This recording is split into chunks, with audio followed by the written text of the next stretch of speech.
नमस्कार, चारेवेती चैनल पर आप सभी का स्वागत है। 26 मार्च 2023 को राजस्थान सेट का एग्ज़ाम हुआ है। उसी के संस्कृत के पेपर को हम आज सॉल्व कर रहे हैं। देखिए क्या है इसका स्तर और किस तरह से आए थे प्रश्न। मुझे इनका प्रश्नों का स्तर काफ़ी अच्छा लगा।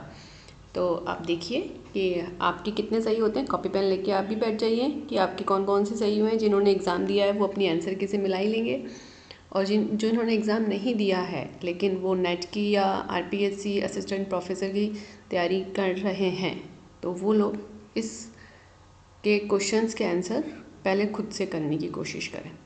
सबसे पहला प्रश्न है, कार्त्स्न्यम इत्यत्र कति वर्णानां संयोग संज्ञा भवति। ये एक शब्द दिया है इन्होंने कार्त्स्न्यम, इसमें कितने वर्णों की संयोग संज्ञा हुई है। हलोनंतरः संयोगः, तो इसमें कितने वर्णों की हुई है। 1 2 3 4, त स र और आधा न। तो क्या हो जाएगा इसका सही उत्तर चतुर्णाम। 4 वर्णों की इसमें संयोग संज्ञा हुई है। अगला प्रश्न देखिए, अस्मिन् वाक्ये प्रयुक्तस्य प्रतिशब्दस्य गति संज्ञा न भवति। प्रति शब्द की गति संख्या कौन से इन चारों वाक्यों में से नहीं हुई है। तो इसका सही उत्तर है वृक्षम प्रति विद्योतते, विद्युत। अगला प्रश्न देखिए, वाक्यम परिशील्य वाक्यांते प्रदत्तम कतमं विधान वाक्यम मिथ्या नास्ति। इनमें से 4 वाक्यों में से ऐसा कौन सा वाक्य है जो गलत नहीं है, ठीक है ना, मिथ्या नहीं है। तो इसका सही उत्तर हो जाएगा व्याक्रियन्ते शब्दः अनेन तत् व्याकरणम। ये अच संधि का उदाहरण है। ये इसका उत्तर हो जाएगा क्योंकि ये वाक्य सही है, गलत नहीं है। अगला प्रश्न, वारिणी इति रूपम अस्ति। वारिणी जो ये पद दिया है इन्होंने एक, ये कौन सी विभक्ति कौन से वचन का रूप है। तो ये है आपके बहुत ही कंफ्यूज करने वाला रूप दिया है इन्होंने, सप्तमी विभक्ति एक वचन का रूप है ये।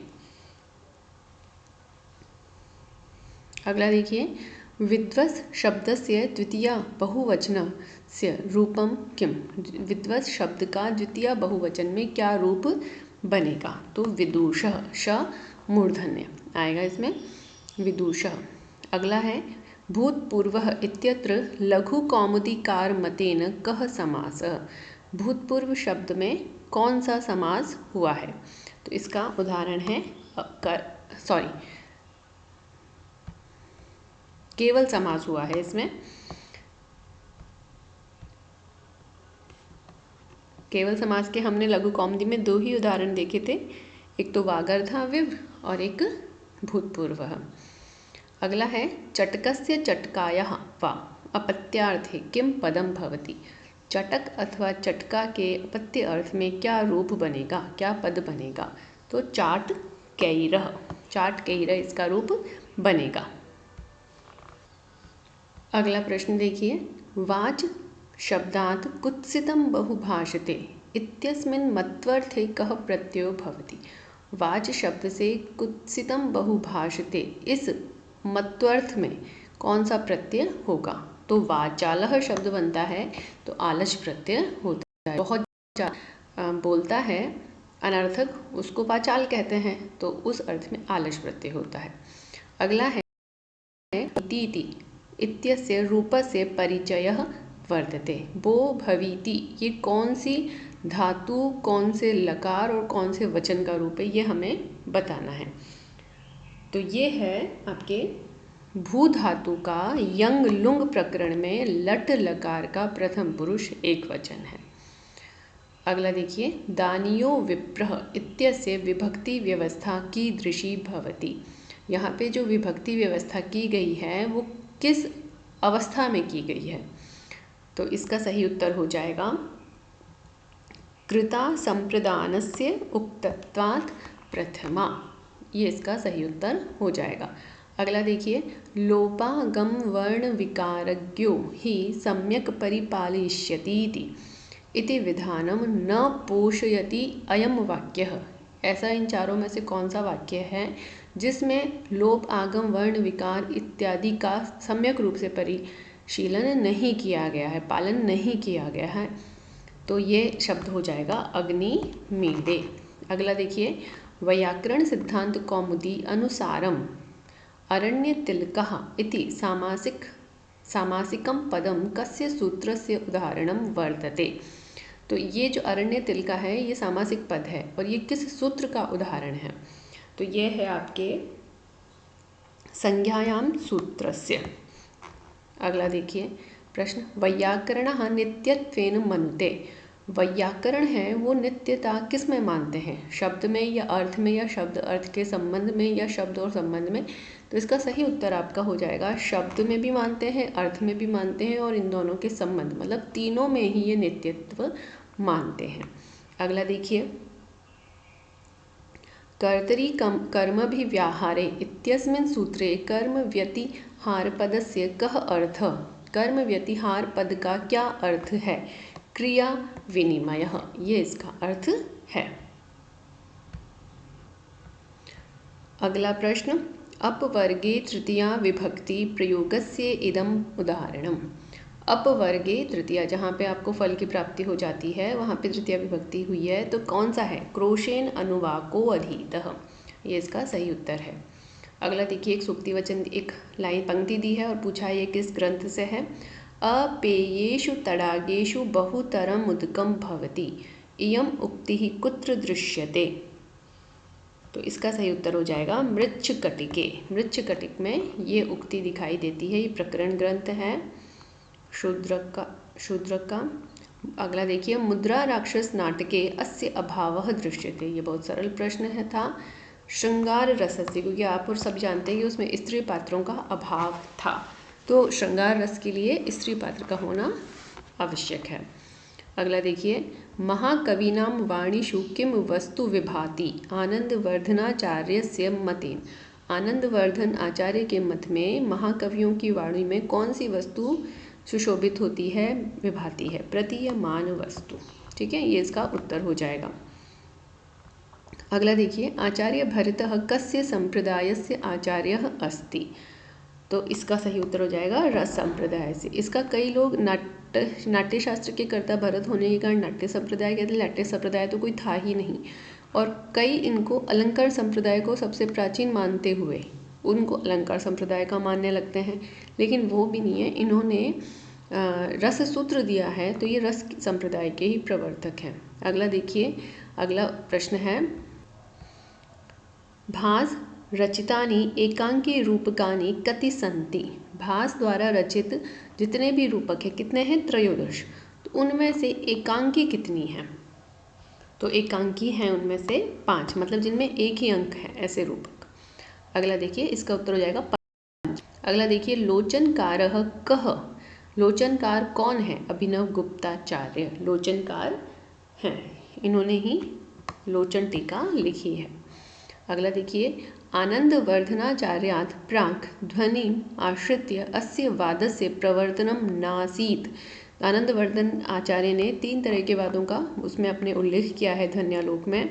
वहाँ पे अभाववाद भी है, भक्तिवाद भी है, अनिर्वचनीयवाद भी। अनिर्वचनीयवाद उन्होंने किसको कहा है कि कुछ विद्वान या कुछ मतावलंबी ऐसे थे जिनको ध्वनि के बारे में पता तो था, लेकिन वो उसको बता नहीं पा रहे थे। तो ऐसे वाद को आनंदवर्धनाचार्य ने कहा था ये तो अनिर्वचनीय है।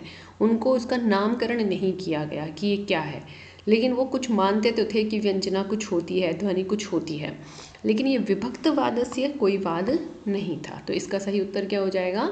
विभक्तवादस्य। अगला देखिए, काव्य प्रकाशे दोषाणां विचारणां कुत्र प्राप्यते? काव्य प्रकाश मम्मट का लक्षण ग्रंथ है। 10 उल्लास हैं जिसमें दोषों की चर्चा 7वें उल्लास में की गई है। तो इसका सही उत्तर हो जाएगा 7वें उल्लासे। काव्य प्रकाशे आचार्य मम्मटेन ध्वनेः कति भेदा उपदिष्टा। इसमें कुछ लोग कंफ्यूज होकर अष्टव करके आ गए हैं, लेकिन 8 भेद ध्वनि के नहीं माने उन्होंने, गुणीभूत व्यंग्य के माने हैं। तो इसका सही उत्तर हो जाएगा अष्टादश। ठीक है, अष्टादश मतलब 18 भेद, कुल ध्वनि के उन्होंने 18 भेद माने हैं। अगला प्रश्न देखिए, वाक्ये निषेध रूपे सत्ये अपि अर्थः विधि रूपः प्राप्यते तत्र का शब्द शक्ति ही प्रवर्तते। शब्द शक्तियाँ 3 प्रकार की मानी गई हैं, अभिता, लक्षणा और व्यंजना। तो जहाँ पे वाक्य तो निषेध रूप मतलब मना कर रहा है, लेकिन अर्थ उसका विधि रूप मिल रहा है, तो ये सिर्फ एक ही जगह होता है व्यंजना में, तो इसका सही उत्तर हो जाएगा व्यंजना।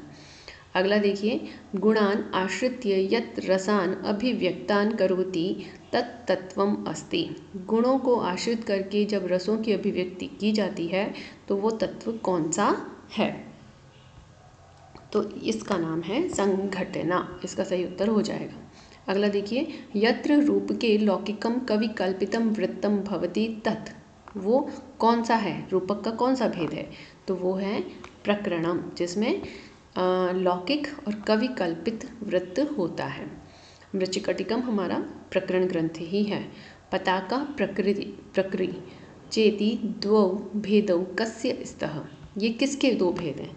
तो ये हैं प्रासंगिक वृत्तस्य। अगला देखिए, भाषा विधानम कस्मिन् प्रकार के अभिनय समाविष्टम भवति। भाषा विधानम मतलब वाणी, शब्द इत्यादि को अभिनय के कौन से प्रकार में समाविष्ट किया जाता है? तो डायलॉग बोलना अभिनय का कौन सा भाग कहलाता है? वाचिक अभिनय। तो ये वाचिक है, इसका सही उत्तर हो जाएगा। अगला देखिए, नाटके कति संधयः भवन्ति। सभी को पता है 5 प्रकार की संधियाँ होती हैं, 5 प्रकार की कार्यावस्था होती है, 5 प्रकार की अर्थ प्रकृतियाँ होती हैं। अगला देखिए, कवेरंतर्गतम भावम भावयन् भाव उच्यते इति कस्य मतम, ये किसका मत है? तो ये भरत का है, आचार्य भरत का मत है। अगला देखिए, आचार्यस्य शंकुकस्य मते रसस्य स्थिति कुत्र भवति। रस की स्थिति कहाँ होती है? 4 तरह के उसमें बताए गए हैं कि जिसमें अभिनव गुप्त हैं, भट्ट लोलट हैं, भट्ट नायक है और शंकुक हैं। तो ये पूछ रहे हैं कि शंकुक ने किस में मानी है रस की स्थिति? तो रस शंकुक ने मानी है अनुकर्ता में, जो उसका अभिनय कर रहा है उसके अंदर। अगला देखिए, कस्य आचार्यस्य मतेन रसस्य भुक्तिर्भवति, किस आचार्य के मत में रस की भुक्ति होती है? तो इसका सही उत्तर हो जाए, इसका सही उत्तर है भट्ट नायकस्य मतेन, भट्ट नायक के मत में। अगला प्रश्न, वाच्य एव वाक्यार्थ इति केशाम मतम। ये भी सरल प्रश्न है काव्य प्रकाश से। ये है आपका किसका मत है? अन्विताभिधान वादियों का। अगला है प्रभाकर इत्यादि का। अगला है, आचार्य मम्मट गुणीभूत व्यंग्य काव्य से कति उपभेदान स्वीकरोति। तो यहाँ पे इसका उत्तर हो जाएगा 8, अष्टौ। उन्होंने गुणीभूत व्यंग्य के 8 भेद माने हैं। अगला देखिए, मनु प्रोक्तेषु साक्षात धर्म लक्षणेषु अस्य समावेशो न भवति। तो पुराणानि का समावेश नहीं है, वेद स्मृति सदाचार का है। अहोरात्रे विभजते रिक्तस्थान मानुष देवी के अस्मिन मनुवचने कर्ता कः, इसके मनुवचन के अनुसार कर्ता कौन है? अहोरात्र के विभाजन मानुष देवी के। सूर्य, इसका सही उत्तर हो जाएगा सूर्य। अगर देखिए, अहिल्या शाप विमोचन प्रसंग रामायणे रिक्तस्थान कांडे वर्तते। रामायण के कौन से कांड में अहिल्या शाप विमोचन का प्रसंग है? तो इस तरह के प्रसंग अधिकतर बाल कांड में ही वर्णित है, तो इसका सही उत्तर हो जाएगा बाल कांडे। अगला देखिए, टीकाकारेण मल्लिनाथेन स्वीया टीकायां कालिदासस्य कस्याः कृते प्रेरणापरकत्वं रामायणस्य सुंदरकांडे दृष्टम अस्ति। सुंदरकांड में क्या था? हनुमान जी के शौर्य का वर्णन है, उनकी प्रशंसा का वर्णन है, उनकी वीरता का वर्णन करते हुए उनको दूत के रूप में भेजा गया है। तो ऐसा कौन सा काव्य है कालिदास का? मेघदूत। तो इसका सही उत्तर हो जाएगा मेघदूत। अगला है, विद्या ही द्विविधा वार्ता दंड नीतिश्चेति कस्येदम मतम। ये कौटिल्य के अर्थशास्त्र से आ गया कि विद्या 2 प्रकार की है, वार्ता और दंड नीति। तो ये किसका मत है? तो इसका सही उत्तर हो जाएगा बृहस्पति ने इस तरह से माना है। अगला है, ऋषिणाम पुनराद्यानाम वाचम अर्थो अनुधावति इति वचनम कुत्र प्राप्यते। ये वचन कहाँ प्राप्त होता है? ये उत्तर रामचरित में प्राप्त होता है। ये वाली पंक्ति कई एग्जाम्स में पूछी हुई है, ये बहुत ही सामान्य और बार बार आया हुआ प्रश्न है। अगला देखिए, विषय वैविध्य दृष्टिया किम पुराणम प्रथमम स्थानम भजति। इसका सही उत्तर हो जाएगा मत्स्य पुराणम। मत्स्य पुराण में बहुत से विषयों को देखा जा सकता है वर्णन। ब्राह्मीति देवनागरी पर्यंतम कह वर्ण समानः एव दृश्यते। ब्राह्मी से लेकर देवनागरी लिपि तक ऐसा कौन सा वर्ण है जो बिल्कुल समान देखा जाता है? ढ वर्ण। ढ वर्ण वैसा का वैसा ही रहा है। श्रीमद्भागवतस्य आंतरिकम विभाजनम अस्ति। श्रीमद् भागवत पुराण जो है उसका आंतरिक विभाजन कैसे किया गया है? तो उसका है स्कंद, फिर अध्याय, फिर श्लोकों में। अगला देखिए, कौटिल्य अर्थशास्त्रस्य कतमम अधिकरणम षाड्गुण्यम अधिकरणम अस्ति। कौटिल्य के अर्थशास्त्र का कौन सा अधिकरण है जिसमें 6 गुणों का वर्णन किया गया है? तो इसको याद रखना बहुत आसान है। 6 गुण, लेकिन अध्याय कौन सा? सप्तम। तो इसका सही उत्तर हो जाएगा सप्तम। अगला देखिए, कौटिल्य मतेन तिस्रः विद्याः भवन्ति। कौटिल्य तीनों विद्याओं की स्थिति किस में मानते हैं? तो दंडमूला, वो सभी विद्याओं को दंडमूला मानते हैं। अस्माकं भारते देशे वर्तमाने काले प्राचीनतमा लिपि का वर्तते। सभी को पता है, ब्राह्मी लिपि। अगला, गिरनारस्य शिलालेखे कस्यां लिप्यां लिखितो वर्तते। तो इसका सही उत्तर भी ब्राह्मी लिप्यां। महाभारत निर्दिष्टं दंडकारण्यं भारतस्य कस्यां दिशि वर्तते? दक्षिणस्यां दिशि, सही उत्तर। अगला, महाभारतस्य लघुतम पर्व किं वर्तते? महाप्रास्थानिकं पर्वं लघुतमं पर्वम्। अगला देखिए, ऋग्वेदस्य प्रथम मंडलस्य प्रथम सूक्तस्य या ऋचः सन्ति ता कस्मिन् छन्दसि वर्तन्ते। तो ऋग्वेद का प्रथम मंडल अग्नि सूक्त है। प्रथम मंडल का प्रथम सूक्त अग्नि सूक्त है और अग्नि सूक्त गायत्री छंद में लिखा गया है। बस थोड़ा सा इन्होंने या प्रथम सूक्त से या ऋचः सन्ति ता कस्मिन्, थोड़ा सा प्रश्नों को पूछने का ढंग चेंज। याकोबी नाम का अगला प्रश्न, पाश्चात्य विद्वान केन प्रकारेण वेद सेवां कृतवान। याकोबी ने किस तरह से वेद की सेवा की है? तो हम लोग जब वेद काल का निर्णय पढ़ते हैं तो उसमें ऋग्वेदस्य रचना कालस्य विमर्शम कृत्वा, इसका सही उत्तर हो जाएगा। इन्होंने वेद काल निर्णय में या वेद काल विवेचन में अपना अवदान दिया है। अगला है, अग्नेयम यज्ञम अध्वरम इत्यस्मिन् ऋग्वेदीय मंत्रे अध्वर शब्दस्य को अर्थ।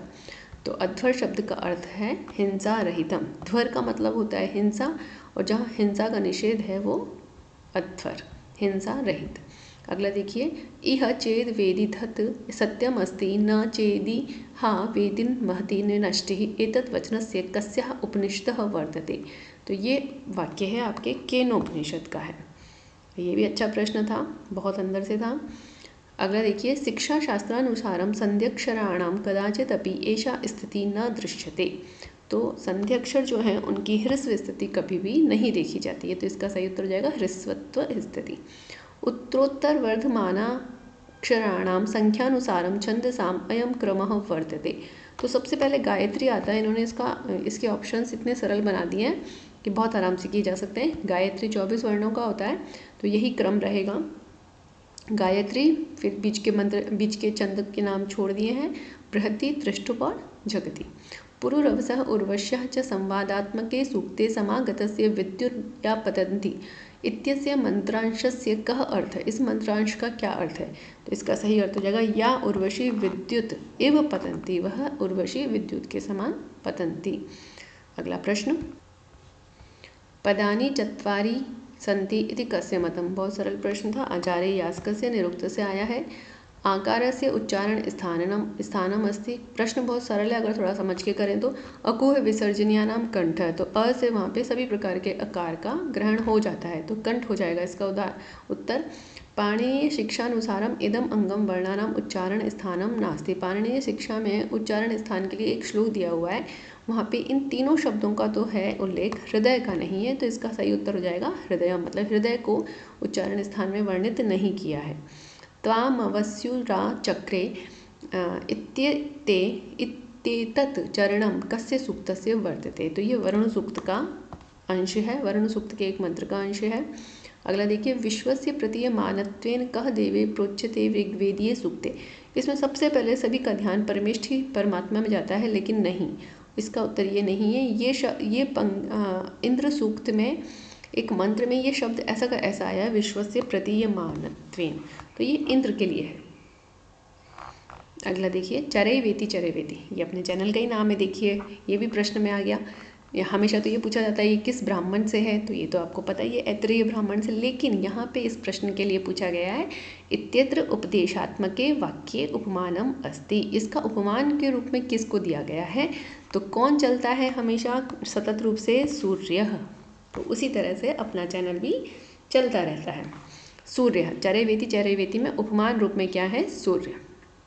अगला देखिए, शिव संकल्प मंत्रेषु अयं मंत्रांशः वर्तते येन यज्ञस्तायते सप्तहोता, रिक्त स्थान अस्मिन् मंत्रांशे सप्तहोता पदेन कस्य यज्ञस्य संदर्भ आपतति। तो यहाँ पे अग्निष्टोम यज्ञ के बारे में आता है। अगला देखिए, यह प्राणतो निमीषतो महित्वेक इत्राजा जगतो बभूव, इत्यत्र प्रयुक्तम इत, यहाँ पे इत्राजा में आया ना, इत पदम कस्मिन अर्थे वर्तते, एव अर्थे, कि मतलब वह ही है, ठीक है ना, वह ही है एकमात्र राजा।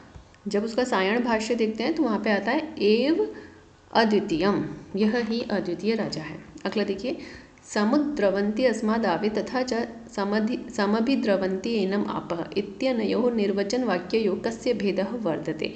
ये दो निर्वचन वाक्य दिए गए हैं समुद्र के, तो इनमें क्या भेद है, सम उपसर्ग का, आप उपसर्ग का, वचन का या कारक का। तो यहाँ पे कारक का है, यहाँ पे अस्मात् है और यहाँ पे एनम है।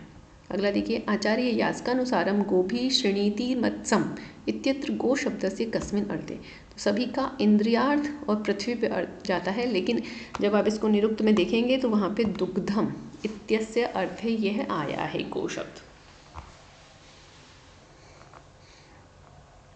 अगला देखिए, ऋग्वेद प्रातिशाख्यानुसारम डकार कदा ळकारः भवति, द्वयोः स्वरयोः मध्य एतत्। अगला देखिए, वयो न वसति रूप इत्यत्र न निपातः कस्मिन् अर्थे वर्तते। तो न निपात जो आया है वो तुल्य अर्थ में आया है। अगला देखिए, इंद्राय साम गायत इति कीदृशी ऋचा अस्ति, परोक्षकृता। निरुक्त में जब आप सभी ऋचाओं के परोक्षकृता आध्यात्मिकी इस तरह से देखेंगे विभाजन, तो ये ऐसी की ऐसी पंक्ति वहाँ दी गई है। प्रसिद्ध साधर्म्यात् साध्य साधनम प्रमाणम किम भवति। तो जहाँ पे साधर्म्य साध्य साधनम, तो कहाँ पे होता है ये, उपमान वाले में, उपमान प्रमाण में होता है। अगला देखिए, पातंजल योग दृष्टिया हेयम किम अस्ति। पातंजल योग के अनुसार हेय क्या है, तो यहाँ पे बताया गया है अनागतम दुखम। अगला है, योग दर्शनानुसारम संयमः किम अस्ति। यहाँ पे यम नियम आदि को समझा जाता है, लेकिन होता है धारणा ध्यान समाधि नाम एकत्रता। जब धारणा ध्यान और समाधि एक साथ होते हैं तो उसको संयम में माना जाता है। अगला देखिए, किम लक्षणः अर्थ धर्म भवति जैमिनी मतेन। अच्छा प्रश्न है लेकिन सरल भी है। 14 लक्षणः। अगला देखिए, जैन दर्शनानुसारम सम्यक ज्ञानम कति विधम भवति, पंचविधम। इसका उत्तर हो जाएगा पंचविधम। अगला देखिए, माध्यमिका आतिष्ठन्ते। बौद्ध धर्म में बौद्ध दर्शन के अनुसार 4 प्रकार के वाद बताए गए हैं, जिनमें से माध्यमिक जो है वो क्या है, वो सर्व शून्यवाद, वो बाह्य और आभ्यंतर सभी को शून्य मानते हैं। अगला है, दुख समुदाय निरोध मार्ग चत्वारः किम सन्ति। दुख समुदाय के निरोध के 4 मार्ग ये क्या है, ये उसका उत्तर हो जाएगा आर्यस्य बुद्धाभिमतानि तत्वानि। अगला देखिए, सांख्य दर्शनस्य कस्मिन् अध्याये उदाहरण प्रस्तुतिकरणे समानार्थस्य वत् प्रत्ययस्य प्रयोगः दर्शति। ये भी बहुत अच्छा प्रश्न है और कठिन भी है, तो इसका उत्तर हो जाएगा 4थे अध्याय। अगला देखिए, सांख्य दर्शने महर्षि कपिलः कति विधानि दुखानि उपदिशन्ति। ये भी बहुत सरल प्रश्न है, त्रिविधानि। आधि भौतिक, आधि दैविक और आध्यात्मिक 3 प्रकार के दुखों का उन्होंने वर्णन किया है। अगला है, तन्निष्ठस्य मोक्षोपदेशात् इत्यादि वेदांतिके सूत्रे प्रयुक्ता पंचमी विभक्ति किम सूचयति। इसका सही उत्तर हो जाएगा हेतुत्वम। मोक्षोपदेशात् में जो पंचमी विभक्ति लगी है वो क्या बताती है, हेतुत्व को बताती है। अगला देखिए, सांख्यकारिकायां प्रयुक्ते दृष्टवद् अनुश्राविकः इति पदे यह अनुश्राविकः शब्दः वर्तते स कस्यः वाचकः अस्ति। तो इसका उत्तर सही ये हो जाएगा श्रोतस्य अग्निहोत्रादिकस्य। अगला देखिए, सांख्यकारिकायां सत्कार्य सिद्धांत से स्थापनाय कति कारणानि प्रदत्तानि। ये भी बहुत ही सरल प्रश्न था। 5 वाक्य बताए हैं सत्कार्यवाद की स्थापना में। अगला प्रश्न देखिए, ययोः मध्ये एकम अविनश्यत अपराश्रितमेव अवतिष्ठते तौ रिक्तस्थान कौ स्तः। तो अयुत्सित संबंध होता है, उसी में इस तरह से होता है। अगला देखिए, सांख्यकारिकानुसारम विपर्यस्य कति भेदा भवन्ति। तो इसका सही उत्तर हो जाएगा 5।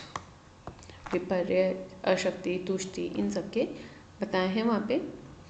यत्र यत्र धूमः तत्र तत्र अग्नि इति साहचर्य नियमः किम कथ्यते। ये अगला प्रश्न है। तो ये क्या कहलाता है? व्याप्ति। यत्र यत्र धूमः तत्र तत्र अग्नि इति व्याप्ति। अगला है, वेदांतानुसारम आवरण विक्षेपात्मक शक्ति द्वयम कस्य भवति। ये भी बहुत सरल प्रश्न है, अज्ञानस्य। अगला है, शंकराचार्य से मतेन अथातो ब्रह्म जिज्ञासा इत्यस्मिन् सूत्रे अथ पदम वर्तते। मंगलार्थक पे जाता है सभी का ध्यान, लेकिन इसका सही उत्तर है आनंत्यार्थे। आनंत्यार्थ, अनंत्य अर्थ में। अगला है, मीमांसा दर्शने कर्म स्वरूप मात्र बोध को विधि नाम। विधि का जो कर्म स्वरूप की बोधक विधि है उसका क्या नाम है? उत्पत्ति विधि। ये भी सरल प्रश्न था। तर्क भाषानुसारम प्रत्यक्षस्य चातुर्विध्यम अस्ति तत्र अस्य समावेशो न भवति। इंद्रिय ज्ञानम, योगी ज्ञानम, स्वसंवेदनम सबका होता है, लेकिन पर संवेदन का नहीं होता है। अगला है, केशव मिश्र मतेन प्रत्यक्ष अनुमानम शाब्दम उपमानम अर्थपत्ति रीति रिक्त स्थान। ये किसका है? केशव मिश्र के मत में। तो ये है प्रभाकर का। इयं नागेश भट्टस्य कृति नास्ति। तो इसका सही उत्तर हो जाएगा शब्द कौस्तुभ। अगला है, शाक्टायनाचार्य से प्रसिद्धि अस्ति। न सर्वाणि नामानि आख्यात जानी इति मतेन। ये आचार्य शाक्टायन का कथन है, जिसके कारण उनकी प्रसिद्धि है। अगला प्रश्न, सिद्ध हेम व्याकरण से अयम विशेषः अस्ति। तो संस्कृत प्राकृत भाषाणाम व्याकरण, ये इसकी विशेषता है। अगला है, संस्कृत पितृ शब्द से कृते लेटिन भाषायाम कह शब्दः अस्ति। तो इसका सही उत्तर हो जाएगा पतेर। वैसे तो ध्यान किस पे जाता है? फादर पे, लेकिन पतेर होगा इसका। अगला है, पद विज्ञान से अपर नाम वर्तते। तो इसका हो जाएगा रूप विज्ञान। पद विज्ञान को क्या कहा जाता है? रूप विज्ञान। भारोपीय भाषा परिवार रूप दृष्टिया रिक्त स्थान कथ्यते। भारोपीय भाषा परिवार को रूप की दृष्टि से क्या कहा जाता है? तो इसकी भारोपीय भाषा परिवार की संस्कृत प्रतिनिधि भाषा है और ये श्लिष्ट योगात्मक भाषा है, तो यही इसकी अपर नाम हो जाता है। ग्रासमान महोदयन कस्य नियम से त्रुटि परिशोधिता। बहुत ही सरल प्रश्न था, ग्रिम नियम से। अगला है, भाषा परिवर्तन से कारणेषु अस्य समावेशो न भवति। तो इसका उत्तर, मतलब प्रश्न थोड़ा सा वैसा था, लेकिन उत्तर इस हिसाब से कि आप आराम से निकाल सकते हैं। पारस्परिकम युद्धम, इसका समावेश नहीं है। नियतानुपूर्वी कुत्र भवति। तो वैदिकेषु पदेषु, इसका सही उत्तर हो जाएगा शौर्सेनी प्राकृत भाषा या क्षेत्रम भवति स्म। तो इसका उत्तर हो जाएगा प्रवर्तमान मथुरा क्षेत्रम। तो इस तरह से ये आज हमने 26 मार्च 2023 को जो सेट राजस्थान सेट का एग्ज़ाम हुआ उसका सॉल्यूशन देखा। इसका डिटेल विस्तृत विश्लेषण हम लोग अपने आने वाले वीडियोस में करेंगे कि किस प्रश्न का जो उत्तर हुआ है वो क्यों है और अन्य उत्तरों में क्या विभिन्नता है। तो इसको हम डिटेल से देखेंगे, जिससे कि जो प्रतियोगी नेट की परीक्षा दे रहे हैं या आरपीएससी असिस्टेंट प्रोफेसर की परीक्षा देने की तैयारी कर रहे हैं, उनके लिए बहुत ही लाभप्रद होने वाला है। आप कमेंट करके अवश्य बताइएगा कि आप लोगों के कितने प्रश्न संस्कृत के सही हुए हैं और आप लोगों का क्या रिजल्ट रहा है। धन्यवाद आज के वीडियो के लिए। अगले वीडियो में मिलते हैं।